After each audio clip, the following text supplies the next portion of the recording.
अस्सलामुअलैकुम स्टूडेंट्स, मेरा नाम है इलियास ख़ान और मैं दोबारा आपके खिदमत में हाजिर हूँ क्वांटिटी सर्वे की नई लेक्चर के साथ। तो चलते हैं लेक्चर की तरफ। आज हम क्या पढ़ेंगे? तो lecture number 5 quantity surveying estimate and costing की चैप्टर है। What is difference between revise estimate and supplementary estimate. आज जो लेक्चर है वो है कि रिवाइज एस्टिमेट और सप्लीमेंट्री एस्टिमेट में क्या फ़र्क है। तो ये एक बहुत इम्पॉर्टेंट लेक्चर है और ये फील्ड में बहुत ज़्यादा यूज़ होता है। ठीक है, रिवाइज एस्टिमेट पे हम बात करेंगे कि रिवाइज एस्टिमेट हम क्यों यूज़ करते हैं और इसकी ज़रूरत क्या है। ठीक है, और सप्लीमेंट्री एस्टिमेट की हमें कहाँ पे नीड होती है, हम कहाँ इसे यूज़ करते हैं। तो स्टेप बाय स्टेप दोनों को हम पढ़ेंगे। इसके हम लेफ़्ट हैंड साइड और राइट हैंड साइड के साथ कंपैरिजन कर लेंगे ताकि ये वाज़ेह हो जाए कि आप रिवाइज और सप्लीमेंट्री एस्टिमेट को स्टडी कर सके और जान सके। तो चलते हैं नेक्स्ट। ठीक है, अच्छा, मैंने ये जो मेन 3 डिफरेंस है इसको मैंने लिए आपके साथ शेयर करने के लिए। तो revise estimate and supplementary estimate. Number 1, revise estimate में हम क्या बात कर रहे हैं? This is needed and the sanction amount is exceeding because of additional work और change of rate. Revise estimate में ये होता है कि सैंक्शन अमाउंट जो है, जो हमने ऑलरेडी इसके लिए मुख्तस किया है। ठीक है, किसी भी प्रोजेक्ट के लिए हमने एक अमाउंट बनाई है, उसे हमने मुख्तस किया है इस प्रोजेक्ट को कंप्लीट करने के लिए। तो उसके कॉम में या रेट में चेंज आए। ठीक है, फॉर एग्ज़ाम्पल 2015 में आपने काम शुरू किया था, वहाँ पर सीमेंट बैग 460 रुपीज़ के साथ मिल रहा था और अभी आपको 550 में मिल रहा है। तो it's a big change if you use the amount of cement in more quantity, in much quantity, so it's a big change, you need to revise the estimate। तो यहाँ पे रिवाइज एस्टिमेट की ज़रूरत आती है कि आप एस्टिमेट को रिवाइज करें। ठीक है, तो फर्स्ट ये है, as depend on the first section, so a revise estimate is use because of the material derivation. ये जो है डिपेंड करता है। ठीक है, रिवाइज एस्टिमेट किस पे डिपेंड करता है? फर्स्ट सेक्शन पे, जबकि सप्लीमेंट्री हम इसको बाद में पढ़ते हैं डिटेल से, लेकिन ये डिपेंड नहीं करता फर्स्ट सेक्शन पे क्योंकि इसका चैप्टर ही अलग है। We will come back to supplementary. It's depend on the first section, so revise estimate is use because of the material derivation from the original work order proposal slash contract. आपने contract किया है quantities पे कि जी मैंने 30,000 square foot पे आपका फसाद work करना है। ठीक है, फसाद वर्क आपको आज मिल रहा है कितने पे? 500 रुपये पर स्क्वायर फुट या 300 रुपये। फॉर एग्जांपल आपको 300 रुपीज़ पर स्क्वायर फुट फसाद वर्क मिल रहा है। ठीक है, तो रेट ऑफ चेंज आ गया 2-3 साल के बाद या 1 साल के बाद, या अचानक सडनली आपके मार्केट में चेंज आ गया। ठीक है, इकोनॉमी स्प्लिट कर गई या वो नेगेटिव पे चला गया, स्टॉक एक्सचेंज की रेट आपको बरकरार नहीं रहा, तो आपका अमाउंट में बिल्कुल सडनली अचानक एक चेंजेस आ गई। तो फिर आपने क्या करना है? आपने कॉन्ट्रैक्टर तो उसमें रिस्पॉन्सिबल नहीं होता क्योंकि वो सबको पता होता है कि एक लिमिट होता है, उससे ये इंक्रीज़ कर जाए, तो फिर आपको रिवाइज एस्टिमेट आता है। ठीक है, आपने ये फॉलो करना है। तो फसाद वर्क फॉर एग्जांपल आपने 300 स्क्वायर फुट के हिसाब से करना है और टोटल क्वांटिटी है 30,000 स्क्वायर फुट। तो अब आपने क्या करना है? अभी आपको मिल रहा है मार्केट में 500 रुपीज़ पर स्क्वायर फुट, फर्स्ट आपको मिल रहा था 300 रुपीज़ पर स्क्वायर फुट, तो it's a very big change in amount. तो आपने फिर क्या करना है? एक लेटर भेजनी है क्लाइंट को, एक रिक्वेस्ट भेजनी है कि जी इतने अमाउंट डिक्रीज इंक्रीज़ हुआ है और मैं इस क्लॉज के बिना पे, इसके अपने क्लॉज होते हैं क्वांटिटी के, मैं इस क्लॉज के बिना पे आपसे ये डिमांड कर रहा हूँ कि हमें रिवाइज एस्टिमेट तैयार करें।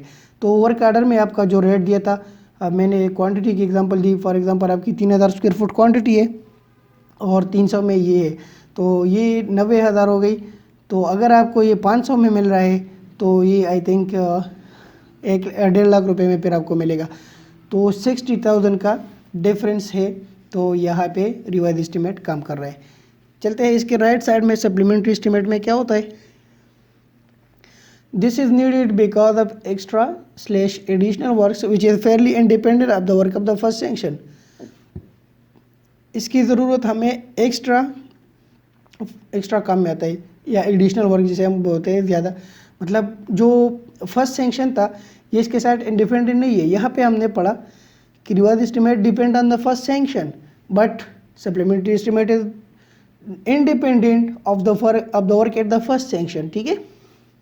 So the supplementary estimated is because of the material derivation of the structural nature from the original design proposal।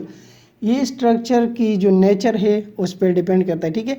For example आपने क्या बनाना है, आपने एक स्कूल बनानी है, 3 क्लासरूम है, ठीक है, और उनके साथ वाइड एरिया पे 3 बाथरूम है, ठीक है। तो उस 3 क्लासरूम में 180 स्टूडेंट्स है और बाथरूम क्या है वो 3 है। तो फिर जब क्लाइंट आता है या डिपार्टमेंट आता है वो कहता है कि it's not enough for 180 students, तो फिर वो आपको सजेस्ट कर रहा है कि आप 3 बाथरूम्स और बना लें जो डिज़ाइन में नहीं है, ठीक है, फर्स्ट सेंक्शन में नहीं है। तो आप क्या कर रहे हो, आप जो अभी 3 बाथरूम बना रहे हैं इसको हम क्या कहते हैं, एक्स्ट्रा वर्क या एडिशनल वर्क, और इसके लिए फिर हमने सप्लीमेंट्री एस्टीमेट बनानी पड़ती है, ठीक है। तो ये हो गया, ये डिपेंडेंट ऑन फर्स्ट सैंक्शन है और ये इंडिपेंडेंट है, ठीक है। ये उसी रेट में काम हो रहा है, उसी वर्क आर्डर में काम हो रहा है, लेकिन रेट चेंज हुआ है, ठीक है। और इसका क्या है, एडिशनल रेट भी आ गया और एडिशनल क्वांटिटी भी आ गई, ठीक है। अच्छा, second step, it is compared with relative statement of streak representing the प्रोटाइल डिफरेंस ऑफ अमाउंट। ये एक रिलेटिव स्टेटमेंट एब्स्ट्रैक्ट होता है, जिस तरह हम आईपीसी बनाते हैं उसका एक एब्स्ट्रैक्ट होता है, मजमूआ होता है, जो क्या रिप्रेजेंट करता है, प्रोटाइल डिफरेंस ऑफ अमाउंट। ये जितनी अमाउंट में डिफरेंस आई है उसको रिप्रेजेंट कर रहा है। Quantity and rent against each item of work involve in project. ये जो क्वांटिटी और रेट ईच आइटम मतलब आइटम वाइटम कर रहे जितनी इस वर्क जितना वर्क क्या है इस प्रोजेक्ट में इन्वॉल्व है, ठीक है। तो यहाँ पे आपको एब्स्ट्रैक्ट होना चाहिए, एब्स्ट्रैक्ट स्टेटमेंट होगा तो आप रिप्रेजेंट करेंगे वो डिफरेंट कैसे। जबकि सप्लीमेंट्री में आप क्या करेंगे, no relative abstract form needed, ठीक है। यहाँ पे एब्स्ट्रैक्ट फॉर्म की ज़रूरत ही नहीं है क्योंकि आपने तो रेट एक्सचेंज नहीं किया है या आपका रेट तो चेंज नहीं हुआ है। आपने क्या करना है, आपने यहाँ पे एक एडिशनल एस्टीमेट बनाना है, ठीक है। This is the estimate only for additional work. ये वो रिवाइज एस्टीमेट नहीं है कि आपने रिवाइज करनी है रेट के वजह से, ये जो है आपने एडिशनल एस्टीमेट बनाया है। The abstract representing the original estimate and total amount including supplementary. ये जो अब आप एब्स्ट्रैक्ट बना रहे हो इसमें ओरिजिनल एस्टीमेट और सप्लीमेंट्री टोटल अमाउंट शो किया जाता है। फॉर एग्जांपल आपका वर्क आर्डर था 2 करोड़ का, ठीक है, तो 2 करोड़ का तो ओरिजिनल एस्टीमेट था। अब मैंने आपको बताया जिस तरह बाथरूम का एग्जांपल दे दिया, इस पे 5 लाख और आ गए, ठीक है। तो आपने क्या करना है, आपने ये दोनों शो करना है। सप्लीमेंट्री एस्टीमेट में आपने 5 लाख शो करना है और जो ओरिजिनल एस्टीमेट है उसमें 2 करोड़, तो टोटल अमाउंट यहाँ पे शो होगा और वो अमाउंट क्या कहलाएगा, वो टोटल अमाउंट फिगर होगा 2 करोड़ 5 लाख, ठीक है। अच्छा, रिवाइज एस्टीमेट में हमने पहले ही रो में पढ़ा फर्स्ट पॉइंट में कि यहाँ पे सिर्फ रेट ऑफ चेंज आएगा। So no need of additional slash revise drawing. Drawing में तो कोई चेंज नहीं आएगा क्योंकि जिस मटेरियल में आ रहा है, आपको सीमेंट ज़्यादा रेट में मिल रहा है, आपको स्टील ज़्यादा रेट में मिल रहा है, आपको बजरी ज़्यादा रेट में मिल रही है, तो इसमें ड्राइंग चेंज या रिवाइज होने की ज़रूरत नहीं है, ठीक है। While supplementary need to revise slash additional drawings. यहाँ पे फिर आप क्या करोगे, आप अपने कंसल्टेंट को लेटर करेंगे, वो आपको रिवाइज ड्राइंग देगा, उसमें क्या ऐड करेंगे, वो उसमें स्कूल के 3 बाथरूम्स ऐड करेंगे, फिर वो अप्रूव होगा, उसका एस्टीमेट बनेगा। तो सिंपली रिवाइज एस्टीमेट में ड्राइंग रिवाइज या ऐड करने की ज़रूरत नहीं होती। वाइल सप्लीमेंट्री एस्टीमेट उसमें आपने एडिशनल ड्राइंग बनानी पड़ती है क्योंकि आपने शो करनी है कि आपने क्या काम किया है, ठीक है। तो शॉर्टली हम इस पे समरी डालते हैं। रिवाइज एस्टीमेट में क्या होता है, इसमें रेट चेंज होता है, ठीक है। और फिर वो फर्स्ट सेंक्शन पे डिपेंड करता है, आपके फर्स्ट वर्क आर्डर पे। और आपने एब्स्ट्रैक्ट बनाना होता है और एब्स्ट्रैक्ट के साथ ये कंपेयर करना है कि कितना इंक्रीजिंग डिक्रीजिंग हुआ है, ठीक है। और यहाँ पे ड्राइंग बनाने की ज़रूरत नहीं होती, ये शॉर्टली इसकी समरी है। जबकि सप्लीमेंट्री एस्टीमेट ये एक एक्स्ट्रा काम होता है, एडिशनल वर्क्स होता है, ये फेयरली इंडिपेंडेंट है फर्स्ट सेंक्शन के साथ। इसकी एस्टीमेट आपने अलग बनानी होती है, ठीक है। और एब्स्ट्रैक्ट के साथ कोई कंपैरिजन करने की ज़रूरत नहीं होती क्योंकि इसको ऐड किया जाता है। एडिशनल वर्क को आपने एब्स्ट्रैक्ट के साथ ऐड करना होता है और दोनों रेटों को आपने शो करना है, ठीक है। तो दोनों रेट्स को आपने शो करना है टोटल अमाउंट में, वो सप्लीमेंट्री और ओरिजिनल एस्टीमेट दोनों में होगा। और यहाँ पे ड्राइंग रिवाइज करने की और एडिशनल ड्राइंग बनाने की बहुत ज़रूरत होती है। आपने दोनों को वो करना है, बनाना है और फिर अपने आईपीसी के साथ या अपनी एस्टीमेट के साथ वो अटैच करके क्लाइंट को भिजवाना है। यहाँ तक है आज का लेक्चर नंबर 5। तो उम्मीद करता हूँ आपको लेसन समझ आया होगा। इस पर फोकस करें, इसको अपने साथ नोट करें क्योंकि टेक्निकल टॉपिक से आपको ज़्यादा से ज़्यादा फ़ायदा देगा।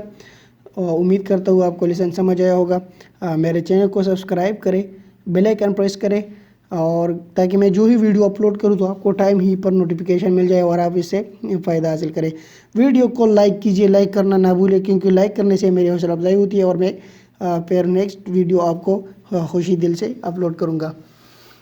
तो जो भी इशू है ऑटोकैड के हवाले से, प्राइमावेरा मैंने आपको ऑलरेडी ऑटोकैड का कोर्स भी करवाया है, तो आप नीचे कमेंट बॉक्स पे वो क्वेश्चन पूछ सकते हैं या आपने कोई राय देनी है तो कमेंट बॉक्स में आप अपने राय हमारे साथ शेयर कर सकते हैं। जो भी कमेंट्स है आपका आप ओपनली कर सकते हैं और हम इसका जवाब टाइम पर देंगे।